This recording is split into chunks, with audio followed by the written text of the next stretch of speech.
Muy bien. Así que quedó clara la gráfica, bien. Seguimos entonces.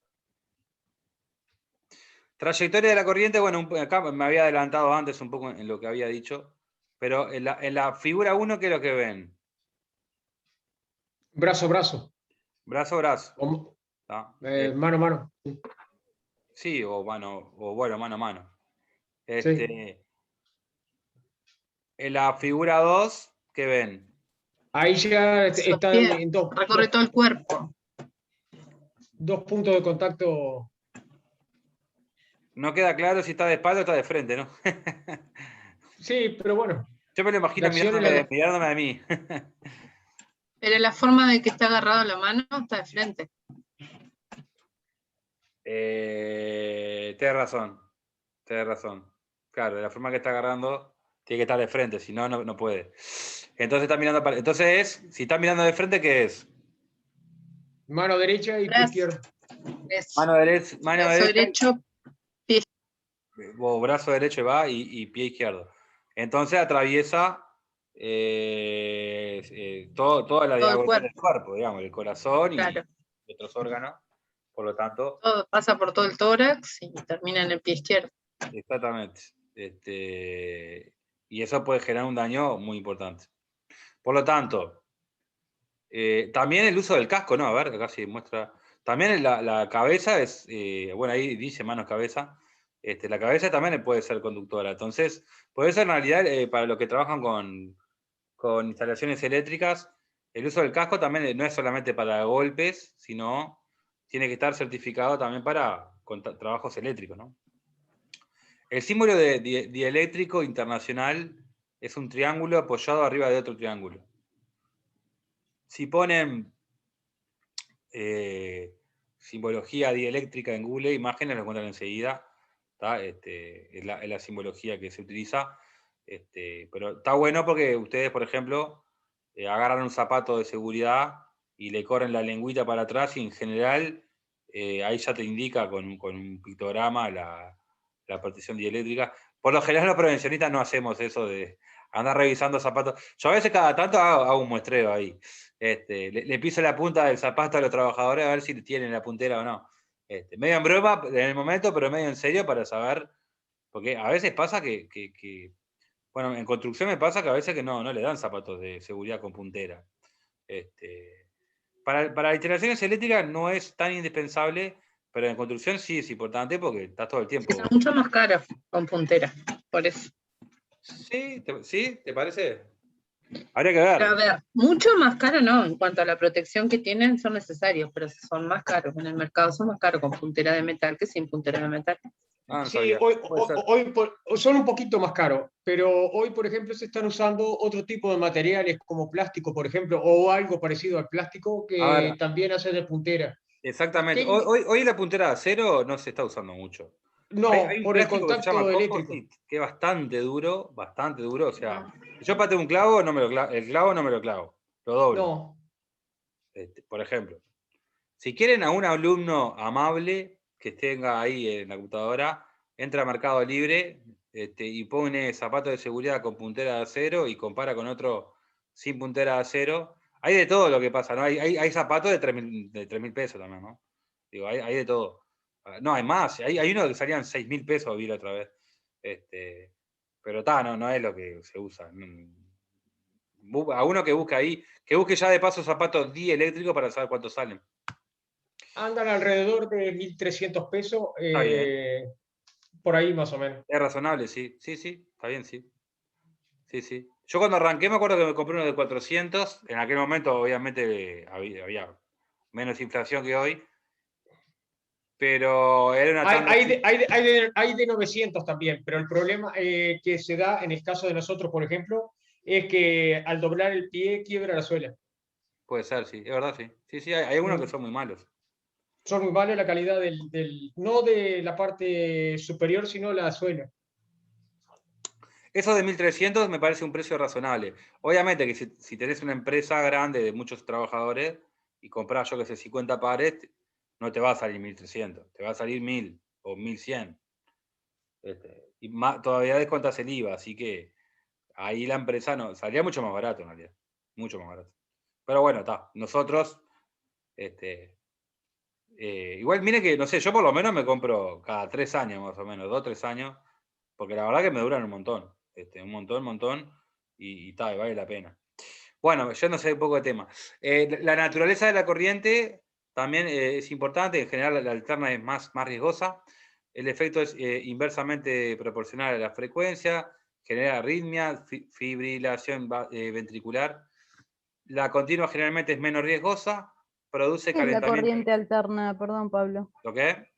¿Qué es la corriente alterna? La corriente alterna es lo que, bueno, el video que le mostré habla de que justamente Tesla, Edison Tesla, Tesla, es el que crea la corriente alterna, es lo que alimenta hoy nuestros hogares en base a esa tecnología. Todas las subestaciones y los centros de distribución, la gran mayoría se utiliza con corriente alterna. ¿Ah? Y la corriente continua la usamos para soldar. El Ahí está. método de soldadura. El método de soldadura. Está muy asociada a lo que son las baterías, la continua, ¿no? Exacto. Va siempre de un polo negativo a un polo positivo. La corriente alterna justamente alterna la conducción en forma distinta. Bueno, ahí explicaba el video que justamente la corriente alterna generaba menos pérdida, era más eficaz y bueno, está toda la explicación que dan los videos. Pero bueno, en cuanto a la seguridad, simplemente es una información que la tienen que manejar como para tenerla, pero bueno, lo importante es, en su caso, el tema de todas las maniobras y demás. La resistencia del cuerpo humano se considera en cierto grado aleatoria, ya que intervienen diversos factores como la tensión aplicada, la edad, el sexo, estado de la superficie de contacto, la humedad que hay en el lugar, la suciedad, la trayectoria de la corriente, el alcohol en sangre, presión, sudoración. Bueno, todas esas cosas, todos estos elementos cambian la resistencia del cuerpo humano. Acá tenemos una tabla que habla de si la piel está seca, si la piel está húmeda, si la piel está mojada, si está sumergida. Bueno, estos es como valores estándares de la resistencia del cuerpo humano en ohmios. Por eso vieron que el número mayor es 5000 ohmios. Piel seca, 5000 es el número mayor. Por lo tanto, es el número estándar que... Por ejemplo, si ustedes van a una obra y piden la memoria eléctrica, tienen que pedirla, tiene que estar siempre, sí o sí. La memoria eléctrica es un documento donde se describen las instalaciones eléctricas. Ahí en esa memoria tiene que detallarse la medición de la puesta a tierra. Esto no lo hacen nunca nunca no, pero lo hacen poco y es requisito. Y vos solo tenés que pedir que se detalle la medición de los ohmios, de la resistencia en ese lugar para saber si estamos bien o no. ¿Lo qué? ¿Alguno habló? Bien.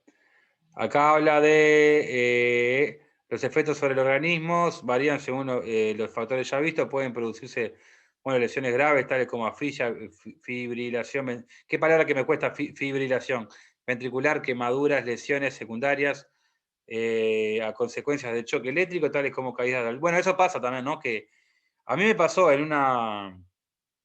Tengo videos, tengo ahí algo guardadito.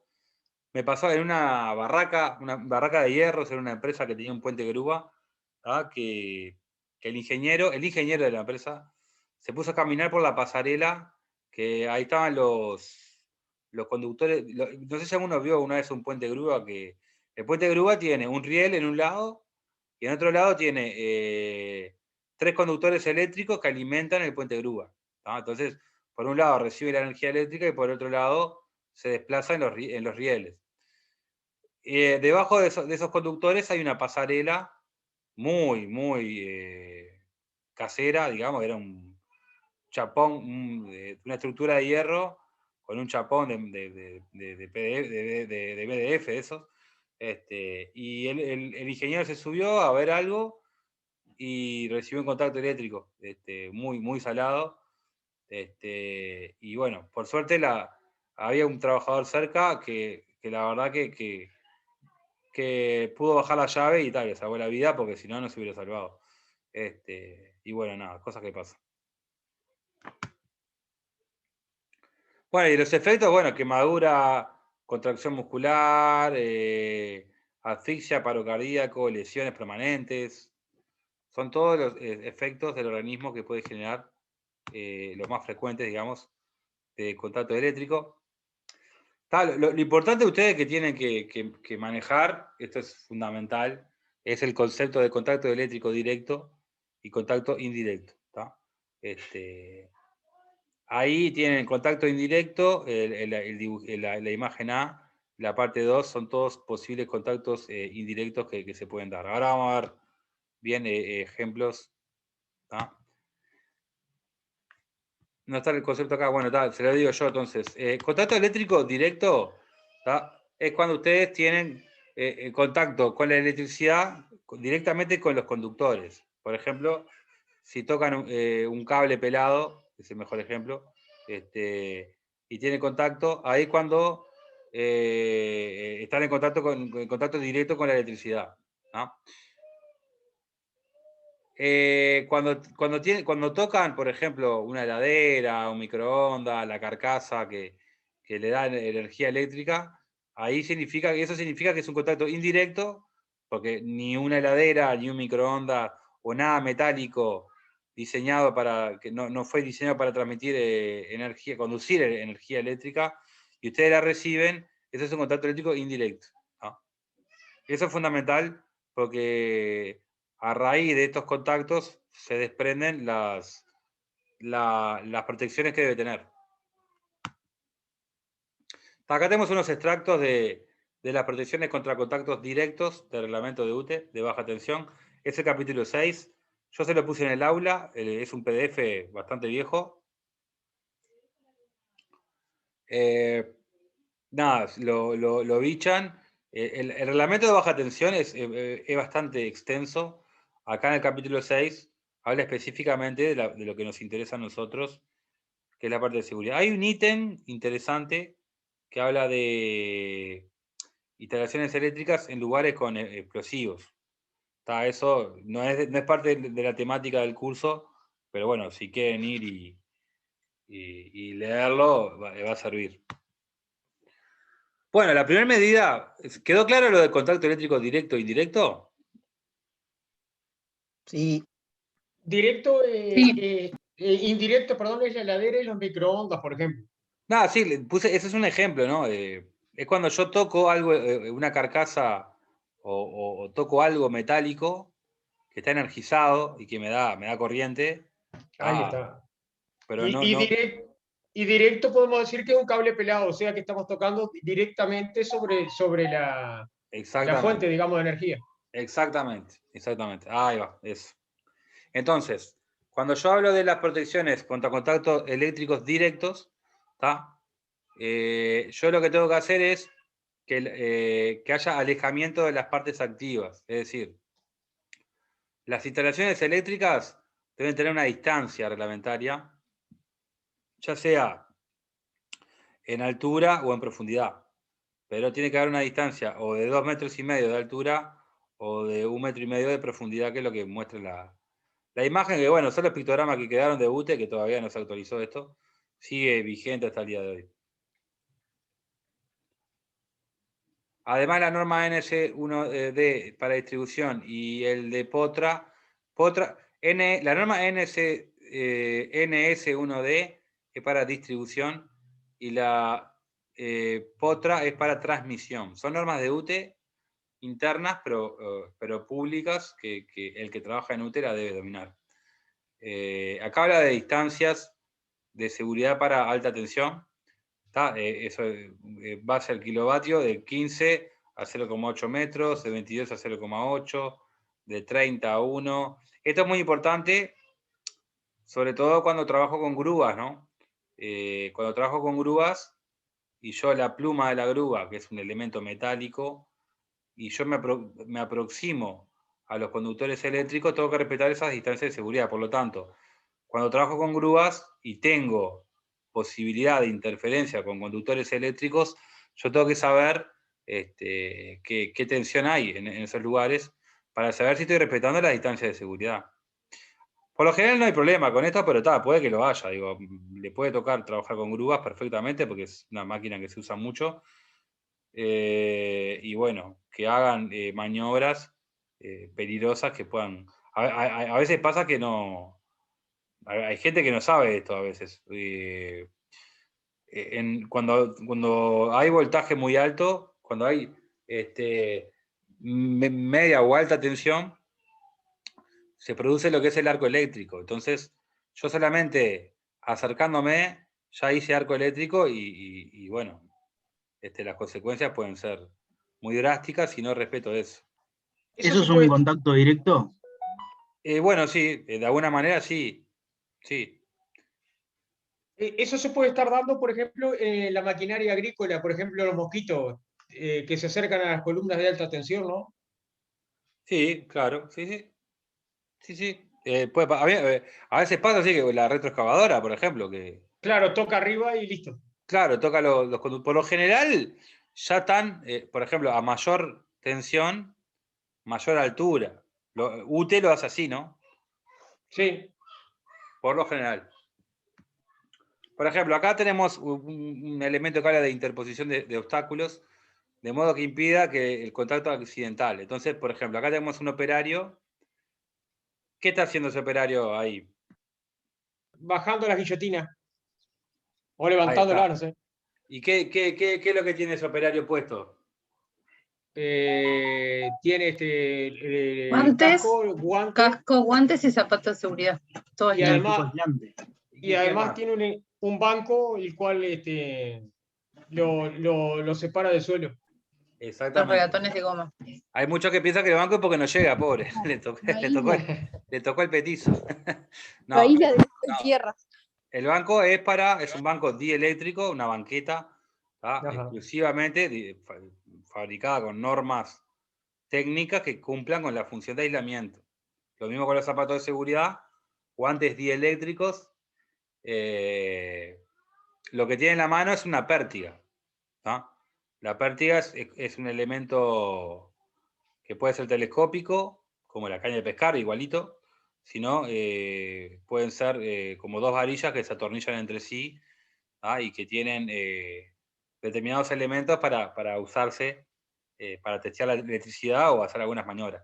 También la pértiga a veces se utiliza en otras oportunidades, por ejemplo en altura, en algunas situaciones en particular, no tiene nada que ver esto con el eléctrico, pero se puede usar en situaciones de altura. Es simplemente, hablando a lo criollo y a lo bruto, un palo que me permite trabajar a distancia y que yo pueda hacer maniobras con él.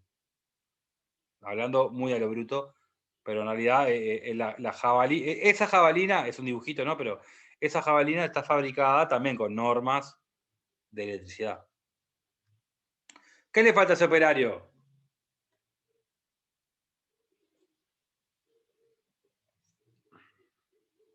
¿Qué le falta? Y en parte le hace falta un compañero, porque los trabajos eléctricos no se hacen de a 2 personas como mínimo. Está bien, sí. ¿Y qué equipo de protección personal le falta? Hay dos que le falta, ¿eh? Ya le doy pistas, hay dos.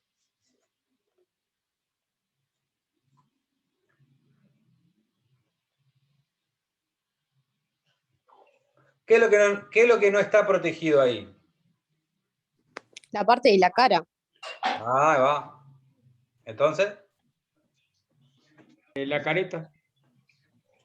Exactamente. Ustedes ahí, esa persona tiene lentes de seguridad, o tiene unos lentes, supongo que son de seguridad, pero claro, tiene que adicionarle la careta de la pantalla facial, ¿no? Perdón. La pantalla, sí. La La pantalla, pantalla sí. facial, porque si ahí hay un cortocircuito o hay un fogonazo, esa persona se quema la cara. ¿No? Se quema y pueden ser quemaduras graves, ¿no? Y esa es una protección que disminuye la consecuencia, no la elimina. ¿Ah? Y no tiene ninguna protección en el resto del cuerpo tampoco. No, digo, la ropa que tiene, no sé, capaz que es ropa inífuga, no sabría, es un dibujito, pero. Sí, se supone. Le podemos agregar también un delantal de cuero. Eso se le puede agregar. No está de más. Bueno, otro elemento fundamental es el recubrimiento de las partes activas.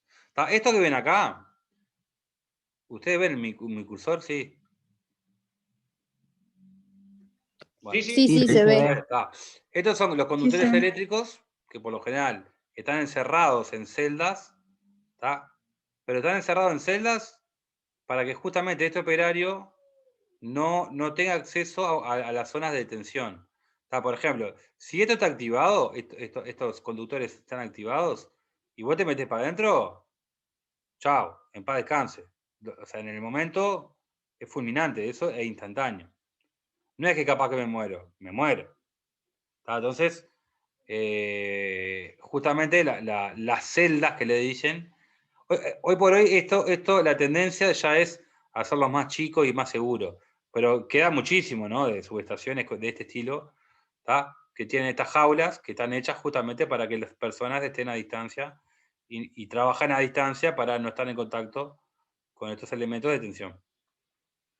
Por eso interposición de obstáculos es una de las medidas de contacto eléctrico directo. El recubrimiento de las partes activas, lo mismo, con elementos que me permitan a mí la protección. La resistencia del cuerpo humano será considerada como de 2500 ohmios. Las pinturas y barnices, lacas y productos similares no serán considerados como aislamiento satisfactorio a estos efectos. Los aislamientos para protección contra contactos eléctricos directos deberán tener en cuenta, además de sus propiedades, las siguientes posibilidades. Bueno, penetración de cuerpos sólidos extraños, filamento de cables pinchando cinta aisladora, penetración de líquidos, lluvias, filtraciones, posibilidad de daños mecánicos. Hay unas normas internas de UTE, volviendo a lo de la ropa que me salió ahora, que hay todas unas normas técnicas internas de UTE que creo que son documentos públicos, que están muy, muy interesantes. El año pasado un alumno lo dio en la parte de ropa de trabajo y la verdad que me llamó la atención porque no sabía yo. Para peor, mi padre y mi madre trabajan en UTE hace mucho tiempo, y no sabía que había normas técnicas de la ropa de trabajo de UTE específica para maniobra. Y la verdad me resultó muy interesante. ¿Hasta ahí alguna duda de protección contra contacto directo? No. Vamos con los indirectos. En general, con tensiones de seguridad no es necesario establecer sistema de protección alguno. Cuando las tensiones son bajas no es necesario. Hasta 50 voltios en relación a tierra, en locales de emplazamientos secos y no conductores. Esto está todo en el 406. Hasta 24 voltios en locales o emplazamientos húmedos o mojados. Esto pasa también en espacios confinados. Cuando hay bajo voltaje, el menor a 24 voltios es una de las medidas que ayudan mucho para la prevención de contactos o de incendios en espacios confinados. Por ejemplo, si me meto en un recinto con, yo qué sé, gases, inflamables, combustibles, es importante que yo no me meta con un foco gigante que tenga mucho consumo o cosas por el estilo. Hoy por hoy, la tecnología de hoy ayuda mucho a que eso no suceda. Bien. Las protecciones ante contactos indirectos se clasifican en dos tipos, la clase A. No estoy grabando, sí, me había quedado la duda si estaba grabando o no. Las clases A intentan actuar sobre la fuente del riesgo, evitando el contacto. La clase B actúan como protecciones en caso de falla, reduciendo las consecuencias. Esto es la clasificación de la clase A. La clase SAT tiene separación de circuitos, empleo de pequeñas tensiones, que haya una separación entre las partes activas y las masas.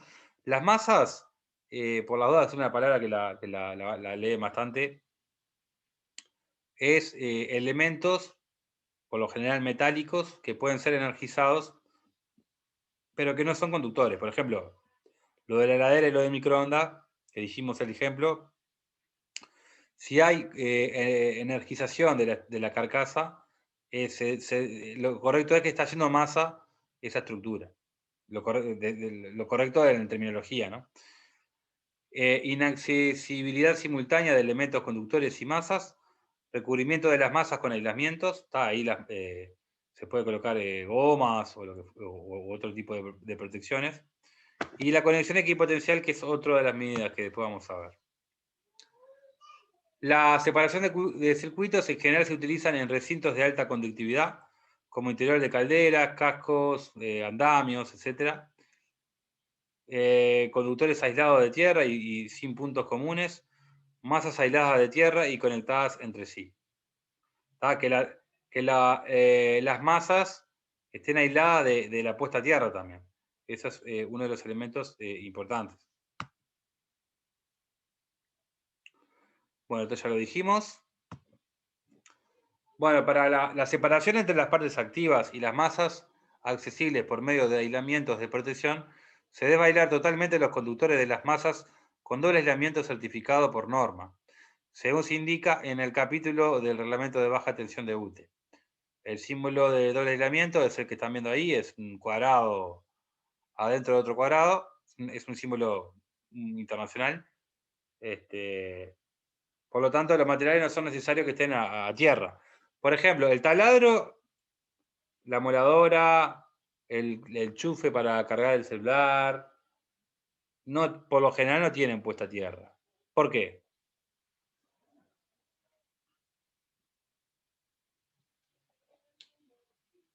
Porque eso irá mismo en la conexión eléctrica, el suministro eléctrico. ¿Porque eso ya qué, perdón? La tierra se encuentra en el suministro eléctrico, ¿no? En la instalación eléctrica. Bueno, No está del todo correcto. lo que pasa es que hoy los materiales han cambiado. Antiguamente se Son usaba aislantes, mucho. no son conductores. Exactamente. Ahí está, a eso apuntaba. Que antes se usaba aluminio y algunos otros materiales para las carcasas de las herramientas, lo cual hoy Exactamente. ha sido sustituido por el plástico, ¿no? Plástico o un material muy parecido a plástico. No conductor, Exactamente. claro. Exacto. Entonces, por ejemplo, si yo estoy usando, no sé, un taladro, por decir algo, y el taladro tiene un cortocircuito o tiene algún problema eléctrico, y su carcasa es de plástico, de goma, o no sé, o otro material no Sí, conductor. vuela la bobina, pero no, al operario no le hace nada. Exactamente. Y capaz de saltar alguna llave. ¿Cómo se dice? Esas, que saltan cuando hay un cortocircuito. Pero ¿Cómo se llama esa llave? no va a dañar al usuario. Diferencial. Ahí va, ahora lo vamos a ver. Esa. No se me adelanten que si no me, me dejan sin el speech. Ahora vamos a hablar de las llaves, de esas que mencionaron. Bueno, inaccesibilidad simultánea de los elementos conductores y masa.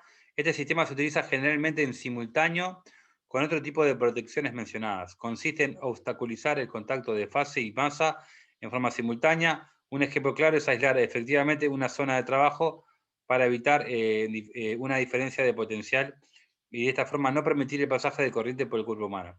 Ahora vamos a avanzar en otras imágenes y vamos a hablar un poco de esto que son las zonas de trabajo. Ustedes lo que tienen que entender de la norma NS1D es qué es una zona de trabajo, fundamental, qué es una zona consignada, fundamental, o consignar una zona de trabajo, los roles de las personas, que es el jefe de trabajos y el jefe de maniobras. Esos 4 conceptos lo tienen que manejar bien, ni que hablar las 5 reglas de oro, que es lo que vamos a ver ahora, que es lo fundamental. Perdón, ¿cómo dijo? Zona de trabajo, zona consignada, y jefe de maniobra. Y jefe de trabajos. Y jefe de maniobras también, son dos Claro, jefes. jefe de maniobras, son dos cargos o 2 roles que le asigna la norma NS1D de UTE para las maniobras. Perfecto. A ver, acá hay un ejemplo de equipotencial. Bueno, acá hay un ejemplo de equipotencial. Esta es una malla metálica específica que se usa como aterramiento y se genera una conducción interrumpida que va de zona a zona, de lugar a lugar, de piso a piso. Este es un ejemplo de que vieron que todo tiene que ser continuo, ¿no? Porque si yo, por ejemplo, acá está todo impecable la instalación, pero acá hay una interrupción, esto no va a ser efectivo, va a solamente llegar acá. Entonces tiene que haber siempre los técnicos o los instaladores tienen que garantizar que siempre haya una continuidad. ¿Ah? Bueno, ahora sí, protecciones clase B tienen las llaves diferenciales, que en su casa tienen que tener también. Hay muchos tipos de este tipo de llaves. ¿Ah? Las llaves diferenciales las separan justamente de las llaves térmicas, se dan cuenta fácilmente porque tienen este botón de tester. ¿Tá? Si yo toco este botón, lo que debería pasar con la llave es que se baje. Cuando yo toco este botón, estoy anulando un sector de la llave. Entonces, hay una diferencia entre lo que entra y lo que sale. Esa diferencia, la llave justamente diferencial, la detecta, ¿tá? Y hace que salte. ¿Qué pasa? En el mundo de la energía eléctrica siempre hay fuga a tierra, siempre. Sobre todo a nivel industrial. Incluso a nivel industrial a veces no es posible instalar estas protecciones. Hablándolo sencillo y claro. Pero cuando yo trabajo en media tensión, en mi casa, en obra seguro, se debe disponer de esto, ¿tá? Es una protección que debe estar siempre. Veo que acá dice muy borroso, pero dice 25 amperes, ¿tá? Es como la llave clásica. Acá tiene el simbolito de UNIT y otros símbolos más. El Instituto Internacional de Certificación de Elementos Eléctricos es la IEC, ¿tá? Eso es el organismo que certifica todo este tipo de cosas. Se separa de la ISO en ese aspecto. ¿Ah? Y bueno, nada, ustedes esto lo tienen que saber, digo, la diferencia entre una llave diferencial y una térmica es fundamental. ¿Tá? La llave térmica, vayan a su casa, abran su tablero. ¿Tá? Si tienen tapones, están en el horno. La idea es que tengan ya todo este sistema que es mucho más moderno y más seguro. Es muy común en nuestro país. A mí, por lo menos, me pasaba siempre que alquilaba una casa que los propietarios no invertían en esto y te dan las casas con tapones, posible que ya están totalmente obsoletos. Que las ferreterías siguen vendiendo porque sigue habiendo muchas casas que todavía quedan que tienen. Pero bueno, esto es una inversión que vale la pena, sobre todo para este caso de los interruptores diferenciales que están pensados exclusivamente para el ser humano, para salvar vidas y prevenir contacto eléctrico indirecto. ¿Tá? Las llaves diferencial nos protegen ante contacto eléctrico indirecto. ¿Tá? Las llaves térmicas, ustedes cuando abren el tablero de su casa, van a ver que tienen una llave que no tiene este botón de tester. ¿Tá? Se llaman llaves térmicas. ¿Tá? Se accionan por temperatura. Es decir, cuando yo tengo un exceso de consumo de energía eléctrica, ¿tá? Cuando tengo un exceso de consumo, los conductores se sobrecalientan, ¿y qué puede pasar? Salta la llave. Salta la llave, significa que está cumpliendo su rol de protección. Pero Ahí está. Por ejemplo, cuando usted prende el aire acondicionado y va y zampa la ropa, listo, ya se murió la llave. Imaginémonos que la llave no funciona porque está rota. ¿Cuál es el riesgo? ¿Qué es lo que puede pasar? Y electrocución. ¿Se prende fuego? Se prende fuego. Sí. Exactamente, incendio. Y ustedes recuerden, volviendo al tema de incendio, que el 80% de los estudios que hay, ¿no? De los datos que tiene bomberos, ¿vieron? En estos días hubo pila de accidentes, sobre todo gente humilde que tiene medios de calefacción totalmente precarios. Ya van como 2 o 3 que se murieron este año acá en Uruguay. Yo hablo medio así, no tengo los datos, ¿no? Pero ya vi en el informativo que ya hubo varios casos de fallecidos. Sí, o pérdidas totales también. O también eso, sí. En las casas. Sí. Por eso esto es fundamental. Obviamente que implica un dinero o conocimiento, porque la verdad, un técnico electricista, este trabajo de armar un tablero, de tirar, de enhebrar cables y demás, no lo cobra nada barato. Entonces, bueno. Pero bueno, esto lo tienen que saber, la diferencia. Hay un video muy gracioso, después te lo paso a Nadia ahora, ¿no? Porque si no, se nos hace un poco largo. Pero es un video Dale. de un muñeco, un disfraz de un muchacho disfrazado de llave diferencial y otro de llave térmica. Lo hacen tipo como para niñas, pero está bueno, porque así medio como para niños, medio tonto, digamos, pero la Te información... queda más a veces. ¿Eh? Que como que lo entendés más a veces. Y sí, a veces sí. Entonces, conclusión. Sí. Llave térmica protege las instalaciones, previene incendios. Llave diferencial salva vidas, previene contacto eléctrico indirecto. Si hay un cortocircuito, lo más probable es que salte esta llave en su casa. Bueno, acá muestra cómo funciona internamente. Son unos imanes que detectan la diferencia de potencial entre I1 y I2. Cuando I1 y I2 son distintos, se detecta la diferencia. Pero acá el test lo que hace es eliminar uno de los contactos y ahí salta la diferencia, no se produce la carga y salta. Pero bueno, esto todo tiene por qué saber. Bien. Acá tenemos, acá tenemos la foto de un gabinete o un tablero eléctrico. Ustedes como prevencionistas lo que tienen que pedir siempre es que estén todas las llaves correctamente, que el cableado esté correctamente, que tenga frente muerto, que significa que todas las llaves y todos los conductores estén, entre comillas, escondidos, o sea, en realidad aislados, para que nadie tenga contacto con él. Y otra de las cosas que es importante, también sirve para el tema de incendios y demás, es que en cada una de las llaves esté claramente indicado a qué corresponde. Esa es una medida que tiene que estar, sobre todo en las industrias, más que obra.